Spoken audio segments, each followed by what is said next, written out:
Hey guys, welcome back. We are here for Digital IQ. This is the 2020 Year in Review edition for Digital IQ. I had the pleasure of speaking to a friend and colleague, David Mullings, last week, founder, chairman, and CEO of Blue Maho Capital. And the conversations are going to continue going into the holiday season. I felt that I needed a little motivation. I felt like I needed to start these conversations again and bring in people who motivate me and who inspire me in different ways. And Rhonda Glynn, our guest for tonight, is definitely one of those people. I met Rhonda through Instagram. I've met some amazing people through Instagram this year. That definitely is one of my highlights. And what I have to say with Rhonda, apart from the wealth of experience that she's going to bring to the conversation tonight, she is an amazing powerhouse and she is a friend. And even though I slack off and we haven't had many conversations recently, we see her sipping our tea in the backstage. I know that she's always there and she's a true constant and genuine individual who I have the pleasure to call a friend and colleague. So I want to welcome Rhonda officially into studio. Hi, Rhonda. Hi, good evening. Welcome Yes, you was a bad friend. What you say? You was a bad friend. You disappeared for a while. I know. I had to go through my own process, and I'm not ashamed to say it, but I totally withdrew from digital for a little while because I had to recalibrate and figure out what the hell I was doing, and reposition, repurpose, recalibrate, all of those words. But I'm back. So I'm back. And I am so happy to have this conversation with you. So just for a little background for anybody who is tuning in, Rhonda brings over 29 years. 30 years in January. 30 years so we set with 30 years. Rhonda is from Trin City, Trinidad and Tobago. Her home, and trust me, if you have a conversation with Rhonda, you know how passionate she is about her country. But tonight we're going to be talking about your journey as an entrepreneur, and you have found yourself a late stage entrepreneur. So I just want to start with that. Like let's go straight into it. What landed you into this process of becoming a late stage entrepreneur? Okay, hi, good night. Bad friend, good friend. I think I always wanted to be an entrepreneur, even when I did not know what an entrepreneur is or was. Opportunities did not come at the time when they should have come, but then life is always on time. So one of the things that I did is that I went back to school when I was 40 years old. I got qualified because I come from the aviation industry where I've spent 29 into 30 years, and aviation afforded me a lot of skill sets. I was able to move beyond what I thought I was capable of. I had a very good mentor.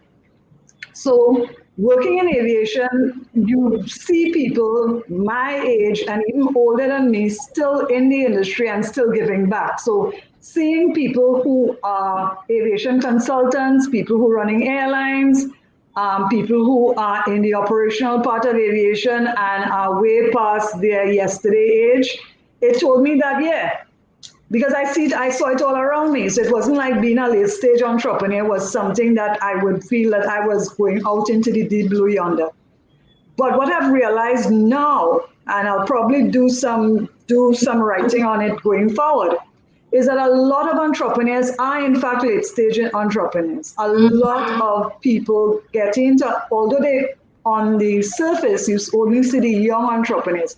A lot of these successful entrepreneurs are between 40 and 45 when they start their businesses. At least by their mid-30s, they are deciding that they're going to go out on their own. So becoming an entrepreneur was par for the course for me. Right. Tell me about Zoma. What is actually the meaning of Zoma? Well, Zoma means inspired. I can't tell you why I chose the name. I think the name chose me. Okay. I cannot tell you that I did X, Y, and Z and I came up with that. But I've always been a creative person. And having worked with people, I felt that I had an opportunity now to give back, to help people to become, especially female entrepreneurs, help them to become not only the best version of themselves, but the thing that I'm very passionate about, which is economic independence for women. Because a lot of women do not have that economic independence and cannot make decisions because we've been conditioned to believe, which I call the Cinderella complex, that some man out there is going to come and save us. Yeah. So a lot, and it works against us also because women do not move as rapidly within the corporate stages because there's always the belief that she's going to get married and she's going to go home and become a housewife. Of course, that was then and this is now. Yeah. But Zoma was the reason why I chose the name because I wanted to inspire people. My life has been, I am the full total of everything that I have manifested. Wow. I am. It's amazing to me that the things that I wanted are the things that I'm living now. Break that down. What does that mean? Okay, a lot of people don't believe in the power of manifestation. I believe in it 110%. Same here. Because I tell people as a business coach, the most important skill I can teach someone or guide someone along is how they think about themselves. Where do they see themselves 5 years from now? What is the value that they bring to the table? What is the problem that they're trying to solve? Because no matter what business you are in, you're really a problem solver. Right. So that is why manifestation is important because you have to see it to be it. You cannot say, I will. You will say, I am. It has already happened. Recently, I was part of, I'm being very fangirl now. There's a woman in the Bahamas, Herschel, and she had a Future Focus challenge on Facebook, and she spoke the words that I've always known to be true, and I was really impressed. People have to act as if it has already happened. And that means that you're going to train your mind to act as if you are already in your future. Because if you don't do that, your mind will talk you out of it. Oh, yeah. Your mind will talk you out of it. So the major part of my life, I decided that where I started, I was not going to end up in that same space. So I literally manifested what I wanted. And that takes time, that takes effort, and that's what I pass on to people. When you spoke about manifestation, you had mentioned here your company believes that the future is now, and that technology is the vanguard of major change. And isn't that amazing? That is manifestation right there. That is manifestation right there. I'm actually curious now because you have your own community based through your website called Zoma Life. I'm curious about your journey with your community, separate and apart from Zoma Life, but the importance of community to you. What has been that importance to you? Okay, and I like that question. But let me backtrack just for a second when you talk about the tagline of my company, where I say that the future is now. When I was in my second year of my doctoral program, No, I was in my first year of my doctoral program because I'm going to complete my doctorate in 2021. For somebody who left school, so for somebody who left school at 4 levels and went back to school at 40, that's a huge one. And I kind of take those things for granted because I assume that because I did it, that it is easy to do, and I know that it's not now. But here's the thing. I remember one of my lecturers saying that whatever you want happens in the future. It doesn't happen where you are, it happens in the future.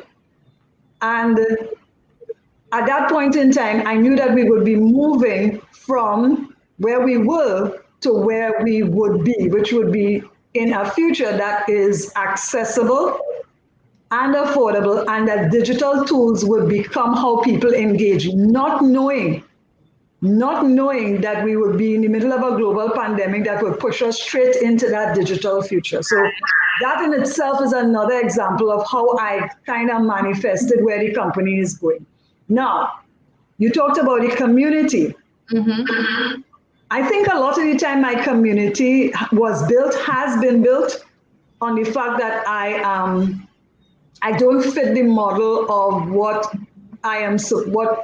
a woman is supposed, quote unquote, to be. Because at 57, at 40, I went back to school. And by 50, I was going into my doctoral program. We're talking about 10 years. And the other thing is, I'm bold. There's nobody that could tell me that I cannot. I'll find a way over, under, or through. These are things that they don't tell women when they're coming up in this life. Yeah. If you are bold, they say that you're too loud. If you speak your mind, you're lippy. Or as we like to say, you're biggish. So enough. We say no. Yeah, a lot of women live vicariously through me. I have the nails, I cut off all the hair, and I wanted to go great. So I challenge all the ideas of how we are supposed to go along to get along. And because of that, maybe a lot of women live vicariously through the fact that I am going for it. I'm going for the gusto. So that has helped the community to build. So the community, I am part business coach, I am part mompreneur, I am part mentor, I am part I'm going to kick you in the ass and tell you that the things that you're worrying about right now are not going to matter in 5 years. And Rhonda has slapped me a couple of times that in the DM. Yeah, I will. Remember I threw a whole hissy fit in a DM and cussed like a sailor and everybody was weak. Yep. But you also personally draped me up as well. Yeah, listen. The things that women worry about are not going to matter. If you're not popular, so what? If somebody doesn't believe in the dreams that you have for yourself, so what? If you're size 15 in a society that only rewards women that are size 8 and under, so what? If you have an opinion that is not a popular opinion, so what? Who cares? You have to be the best version of yourself. Showing up as you is probably the best thing that you could do for yourself. And by doing that, you will attract like. What are we So the right people gravitate towards that energy as well. Yeah. Yeah. Because once you know that you can depend on yourself come hell or high water, you build on that. Yeah. You build on that. Tell me about this year for you. What has been your year in review? What have been some of your highlights? Okay, let me start with the lowlights, not the highlights. Okay. The lowlights is that I got COVID very early. That was one of the early ones. I got COVID very, very, very early. I remember when I got COVID, I remember people asking me how I know I get COVID. Yeah. And I remember the whole process. I had the presence of mind because I I catch things really fast. So if you have chicken pox, I'm going to get it. If you have measles, I'm going to get it. If I remember as in Piarco, I remember using a soap. And the person who used the soap before me had chicken pox. I don't know who the person was. I didn't see them. And I got a full dose of chicken pox. So yes, I am the petri dish. So I caught COVID from somebody in a bathroom who used, because I'm still in Piarco. I have transitioned out, but or in the process of transitioning out, and somebody was departing, used the bathroom. And at that early time, they didn't tell you about social distancing and sanitizing and whatever. That person was a carrier, used the bathroom, probably used the tap. I came afterwards and used the tap. And the virus was on me in tutus. I went to work like 2 days and that was it. And I was home for almost 3 weeks, flat out, full confinement, the whole thing. I got everything. Wow. Yeah, I got the full dose. And even then when I told people that, they say, how are you sure you have it? And now what I realized is that that person who infected me was asymptomatic. So that was where it started. But the second part of it, which was the good part of it, I have a website designer in New York. And there's nothing like Tamika. Tamika messaged me and say, here what happening. By March, it was in full lockdown. She said, here what happening. You're going to have to go totally virtual. And that's exactly what we did. So by the time I was having online consults with people via Zoom, and the people did not even know that I was home on full lockdown with COVID. Wow. Yeah. So, and I moved the company from physical to virtual within that time frame. So while everything was going left and right, I still did clients online. And of course, I moved that now into doing lives. Right. The very first live that I did, I didn't even have a platform for my phone. I took 2 little pieces of wood, chuck it on both sides of the laptop so that the phone would not fall down. Yeah. Didn't know one blasted thing about lives. Tanti coming to do lives. And I did it. And look on you now. Yeah, I did it. And then I moved on into doing all those stuff. Yeah. Well, okay. So tell me about one hard lesson that you learned this year. That people say that they're going to do something and then they are not as good as their word. Even though I've been in the people business for almost 30 years come January, it still surprises me when people are not as good as their word, because I am a strong believer in I am going to do what I say I am going to do. If you ask my brothers, they will tell you I am one of the most determined people that they know. Right. What that you do differently? Nothing. Not one thing. No. I'll tell you why. Because even in the times when there weren't so many clients as before, I was able to pivot to another platform rather than wait for people to know me. I went live and I developed a lot of global friendships that have been really fantastic. And had I not taken the chance on myself, I would not have known people from all ends of the world. I was able to run a huge series on females, which is going to happen next year, where I did 18 women from all over the world who didn't know me from potter paint and decided to partner with me. And you were one of those women. And nobody told me no. Nobody told me no. My intention was to have 9 women, I ended up with almost 21 women. Wow. And I ran it for a month, and I did lives like twice a week, and I have met some of the most fantastic women, and those women are women that I can reach out to at any point in time. And that has been a really, really good thing, that I will conceptualize something and just try it out. How have you kept momentum this year though? Two reasons. One, I left home when I was 21. That means I've been on my own a long time.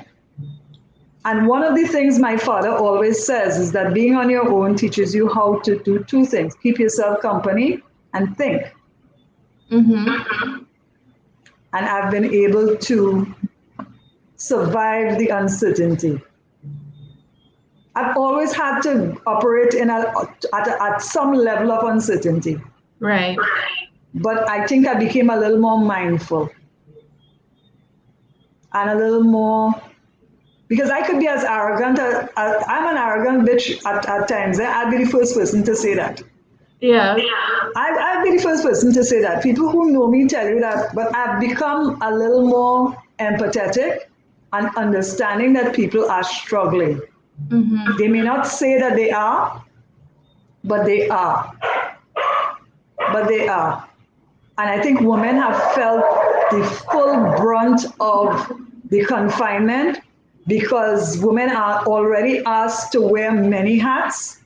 So in some cases where women had to become remote workers, everything was thrown at them. They became remote workers, they became school teachers, they became babysitters, and they became caregivers for their aging parents if need be. Yeah. They had to wear a lot of hats, and that took a lot out of us, and especially where we have also been conditioned that you can't trust another woman, and women can't be each other's friends. So now a lot of women were between a rock and a hard place, because now they were struggling to stay afloat and not having the support of another female. And that a lot of women are suffering even now with burnout as a result of having to be so many things for so many people. I can tell you, I have put down the hat of school teacher for like the last month, because I like, this is not happening. I am drowning. Yeah. It felt bad, because then you have the guilt around that, about, am I being a good mom at this point in time? And it's just, I'm like, you know what? He's healthy, he's happy, he's safe. I'm good with that.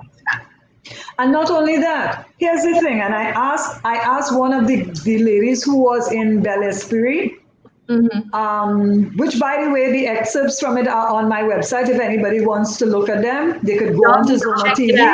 Yeah, almost all of them are there. I uploaded them up to my Zoma TV platform. I asked somebody, one of the girls, I think it's Clarissa, I asked her, have you considered how children are surviving in this? So what if they didn't get a full education for 2020? Yeah. You think they remember whether they did all their sums right? You know what they would remember? The fun that you had with them. The day that you stopped doing what you were doing and sit down and make a kite with them. Or that they came in the kitchen and you say, you know what? Let's make something. Yeah. I've had more dance parties. That's what we do. I'm not dancing mom. I'm not that mom. But I have dance parties in my office. That's it. The stories that you made up.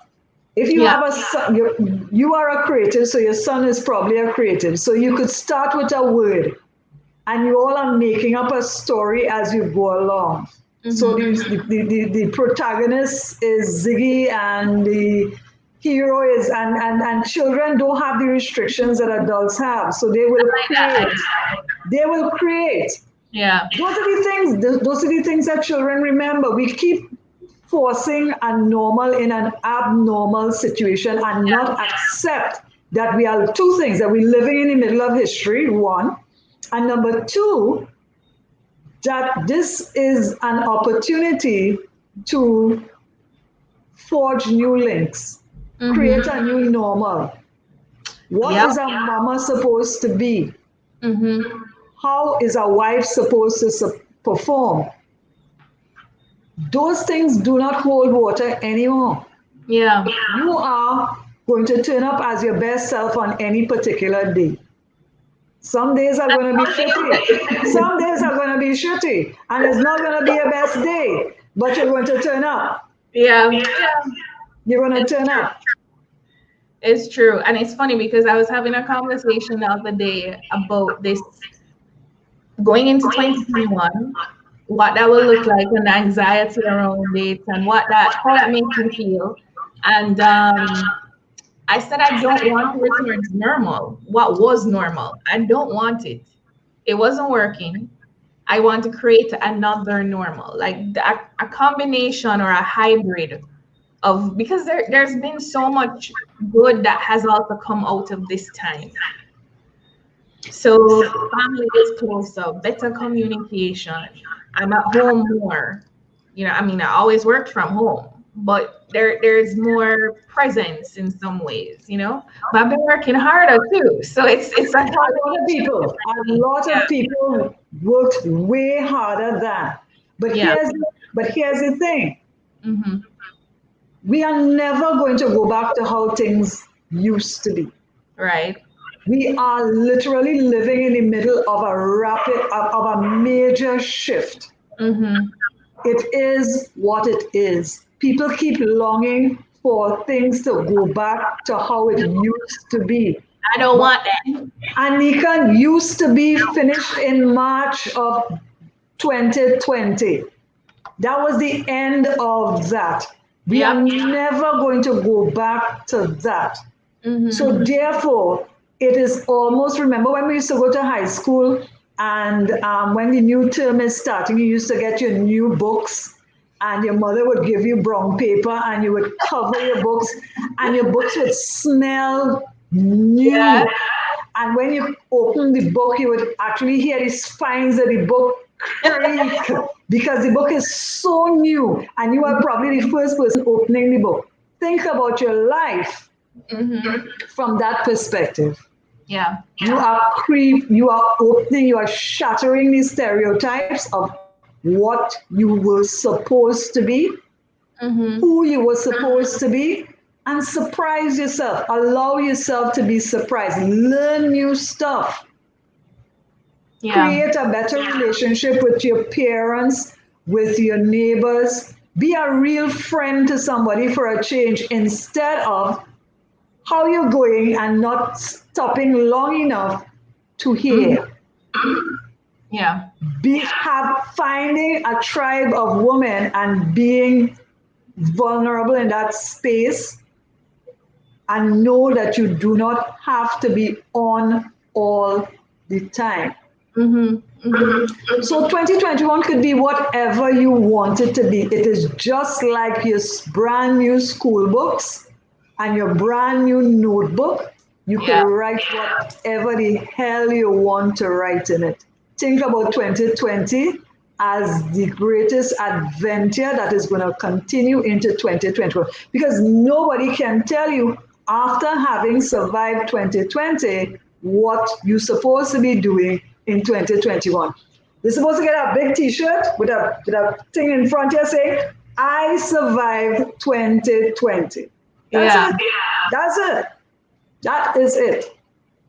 So here's the thing, because you yourself just admitted to the fact that you are very steadfast and you're able to keep the momentum and keep your direction. Like, what would you advise someone like myself who is struggling right now to just get the momentum going again? Like, just, I guess, and I think it's just a culmination of things of gradually leading up to this point of burnout.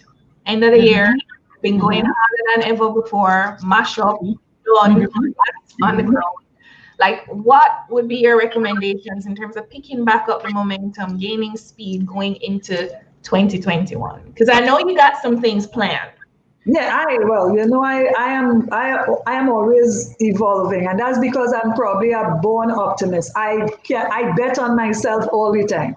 Yeah. I do. So every day is not going to be perfect, but I'm going to show up. One of the things that is going to be really important is balance. Balance is going to be the single most important thing that you do for yourself. Recently, I was reading something that Chandra Rhimes said, and she, just like overachievers, all of us, people used to leave the studio at a certain hour and she would still be there. And she said one of her associates said, the mountain is still going to be there tomorrow. And when she said it, I really felt it. Because one of the things that we forget is that we have the gift of every day. It means that we do not have to do everything in 24 hours. We have the gift of every day. Yeah. So balance is going to be important. There is a yin and yang in your life. Accept that there are things that you are never going to be very good at, but you're going to show up nevertheless. Yeah. Those rules of perfection that we put on ourselves, nobody put it on us enough. Nobody ever said that we had to be perfect enough. We said that we had to be perfect, and we've been forcing ourselves to live out that. That's a good point. We've been forcing ourselves. I remember I always say the mind is a very dangerous place for the uninitiated. Sometimes you will start to think shit and you will have to stop yourself. You have to be very mindful. You have to be in the moment. But thinking about building momentum, when I used to supervise people, when I used to lecture, I said I have a rule and to this day I still do it. If you never write it, it never happened. There is something that is magical about putting your ideas down on paper. You're not writing to anybody more than yourself. Yeah. But in writing it down, it allows you to stop skittering all over the place and actually come up with a plan. So one of the ways to build momentum is to write as if. Kishel reminded me of that. Kishel, in fact, is her name. Kishel reminded me of that in that challenge on Facebook, and I think that is important. Write your future as if you are already in your future. Ask yourself, remember, I had a rule that I asked myself, if the doctor told me I had 1 year to live, what would I be doing with that 1 year? And I made some serious decisions when I had that conversation with myself. Your most valuable asset is your time. So you are going to determine what you're going to spend your time on. But you see, writing as if, writing as if is probably the best gift you could give to yourself. Not I want to, and I wish to, or I will. You are writing as if you are already in the future that you envision for yourself. And then you start to figure out what are the things that I need, what are the ASKS that I need, the ability, the skill, the knowledge, the strategies that I need to fit into that future. It might sound like the most silly thing in the world, but remember, no, because here's what's happening. You tell people that because people a lot of the time, and I have had the experience with clients that they want instant. They want you to tell them this one thing, like how the fella sprinkled the salt on from quite up here. Oh, salt bay. That's what they want you to do. They want you to sprinkle this magic dust, and all of a sudden, bam, they start to make $100,000. No. The road to $100,000 is the road that you build every day. So in order for you to build momentum, you start to build momentum piece by piece, day by day.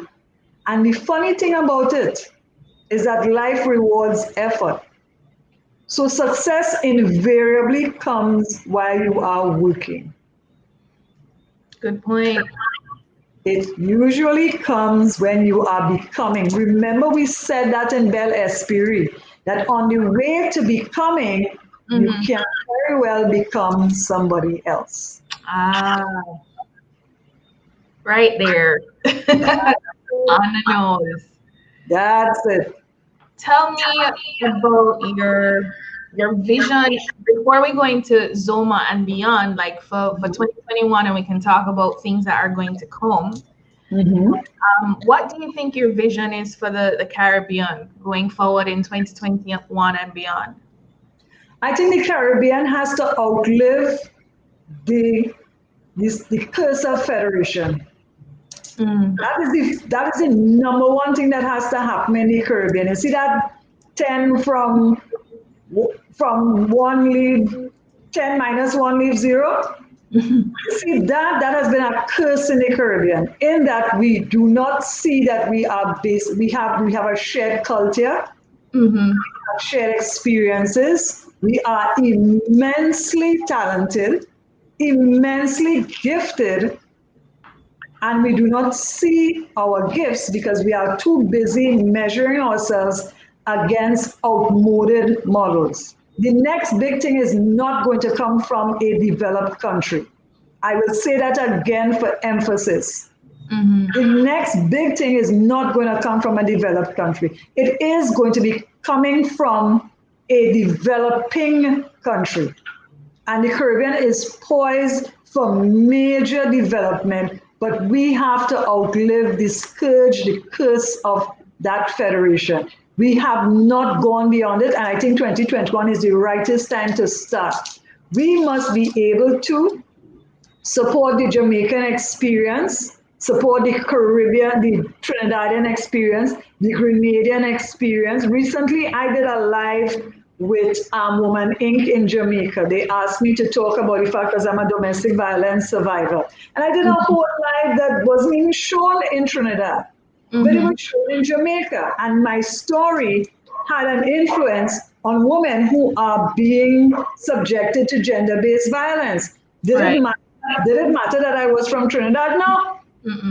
The story is a universal story, and the fact that Woman Inc. is doing huge work in Jamaica, I lent my support. So this is what I'm saying. We need to get out of the idea of the federation, that we are so insular that you are only, as a Trinidadian, you're only interested in the welfare of Trinidadians. So as a Jamaican, you're only interested, and vice versa, and ad nauseam. We need to lend a hand wherever it is needed. That's the first thing. The second thing is that Caribbean women need to become a force, because they are a force. They are a force outside of the Caribbean. The first woman in New York to be given the vaccine, the COVID-19 vaccine, is a Jamaican woman. Every time I hear the voice, I went and I did the due diligence. She's a nurse in Queens, and she was born in Jamaica. 2020 has been a year of, not only the year of women, it has been a year of Black women. I want to see Caribbean women take up the mantle for the Caribbean region, because we do have the ability to do it.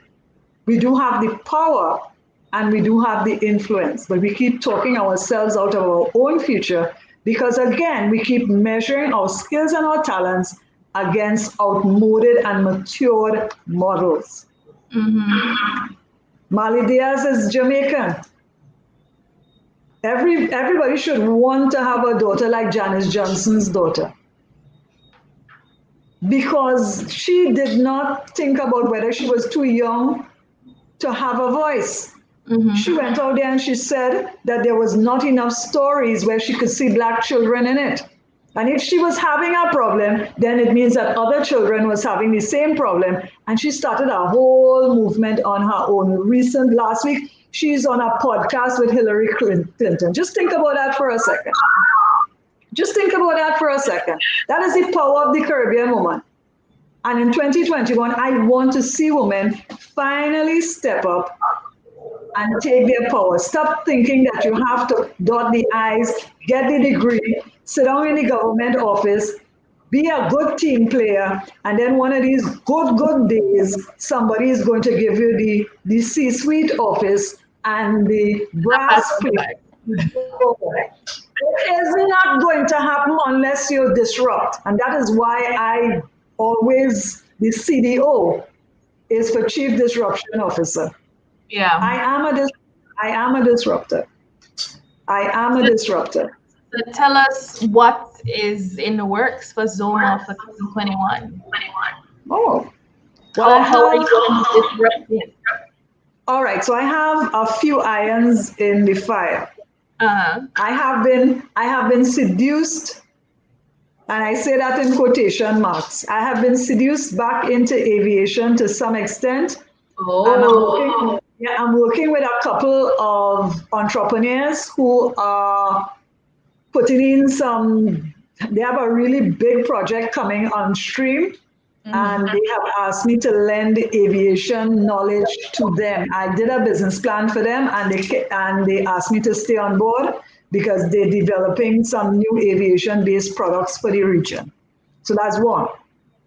The second thing is that I will be doing more digital products because, as we spoke before, my one-on-one coaching has been my entry-level offering because invariably people come to you with a problem that they think that they have, and that's not the problem that they actually have. So I've been developing a lot of digital products that will help us to get to the point of challenge, the point of idea, or the point of what you want to do with this business faster.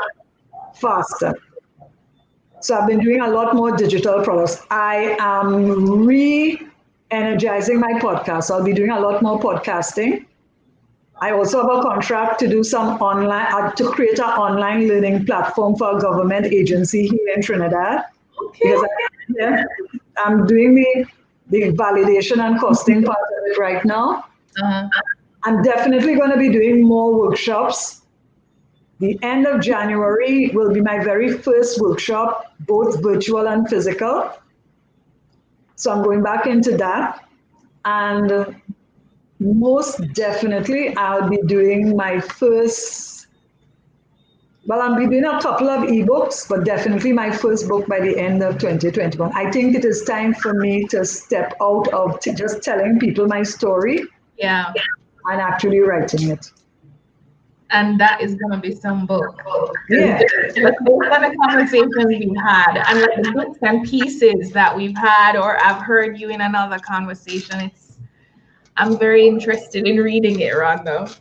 Yeah, I think it is time. I'm going to make a this year, and I think that the story is a story of you can decide what happens to your life. You are the one who decides what becomes of you. Indeed. I want to thank you for joining me tonight, Rhonda, for Digital IQ. We have the scroll, the ticket going, so people can check out your website and join the Zoma Lights. Rhonda sends out an email with her updates as well, once you're part of her community. And I am sure more than likely she'll probably leak information to the Zoma Lights first. So Yes, I do. The Zoma Lights. I do, and they get discounts on workshops and any kind of coaching and my business plans and my rebranding. So you want to check out the Zoma Lights and make sure you follow Rhonda on Instagram at zoma.business.solution. Thank you, Rhonda, for joining me for Digital IQ today. Bye, honey, in case I don't see you before Christmas. No, well, yeah, we'll do a virtual one of these. That has to be alcohol, though. That's like water. Yes, water, but we can fix that. We can fix that. That's not hard to fix. That's not hard to fix.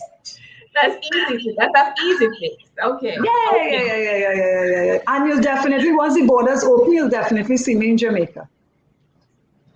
Yes, Yes? yes, I'll be in Jamaica this year. Pinkies crossed. Me and my nails, we will hit. Yeah, me and my nails will hit Jamaica this year. I'm coming to Jamaica this year. It's time. I'm excited. Yep, it's time. It is time. I'm looking forward to it. I'm looking forward to it. But let me end the broadcast and then we'll catch up off air. But thank you for Definitely. tuning in. Of course, the replay will be available momentarily, and I will be posting highlights going into the rest of the week. So thank you again, Rhonda, for joining us for Digital IQ. Bye.